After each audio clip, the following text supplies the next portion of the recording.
Well, businesses in New South Wales affected by this latest lockdown will be getting financial aid, and it is expected to cost businesses dearly. So a package will be announced by the New South Wales Treasurer as early as today. Joining me now is Amanda Rose from Small Business Women Australia. Amanda, great to see you. We know this is coming. It's been flagged by the New South Wales Treasurer. Do we know any of the details yet? No, but I do have a long list of women very anxiously waiting to see if they can get any financial support, because I have a feeling that this time around is actually impacted small businesses negatively and harder.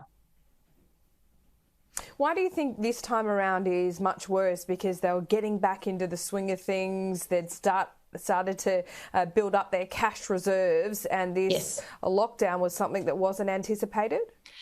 Correct. So they've essentially just come up for air, and they've just finally, some are just breaking even again, some may be bringing in a profit, and this was quite sudden for them.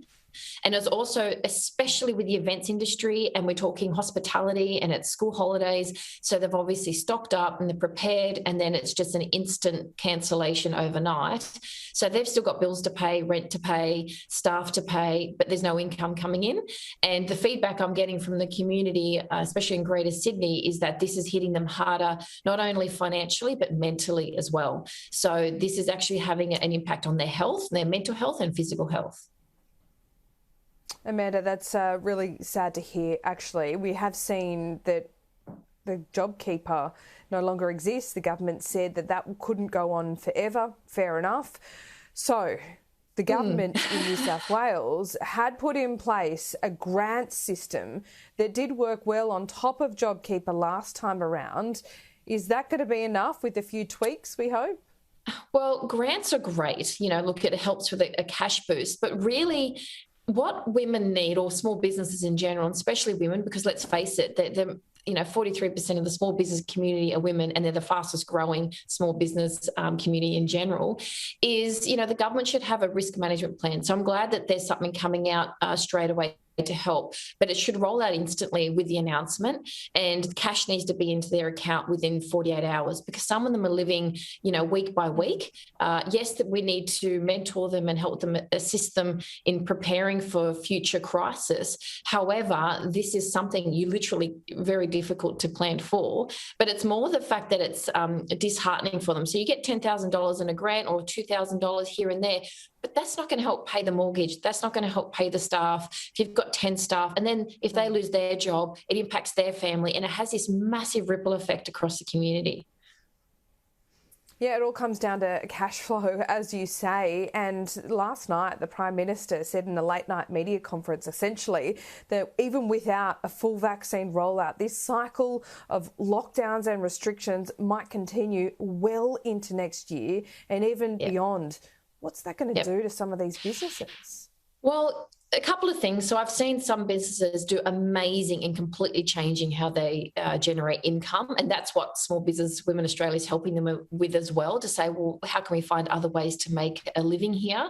But I think we need to start preparing this as it's just something that's going to happen on a regular basis. So whether it's COVID, whether it's something else in the future, I think this is a good lesson for businesses to change how they do business, to reduce their debt as much as possible, and to be able to work together as well. There's a lot of community effort happening right now, and I've noticed that especially in Western Sydney and in the small business community, everyone helping everyone by, takeout or sharing where to go and keep people pretty much help them survive. Because you can understand small businesses, they're earning their income to pay for their rent, to pay for their car payments. They're not cashing it. They're not a big conglomerate, and they're not having, cash reserves that they can pull out. They can't go get a loan from the bank because they can't, they don't have the assets to do that. So this is really quite detrimental to the middle class.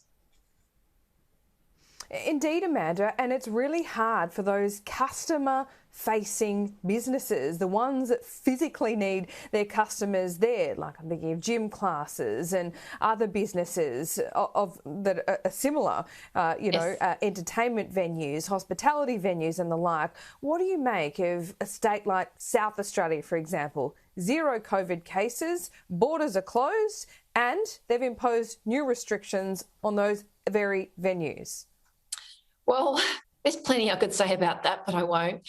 But what I will say is the impact that it has on the individual. So the logic of that. So when you think if there's a small business, they're sitting there going, well, hang on a minute, there's nothing wrong, yet you've still shut down my business.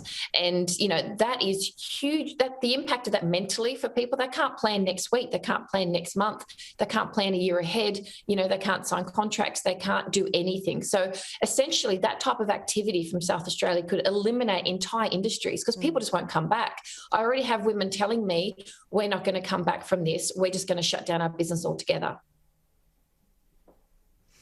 Oh, that's really sad indeed. Well, we hope this package today goes a long way to making sure that doesn't happen. Amanda Rose, thanks for your time. We'll check in with you soon.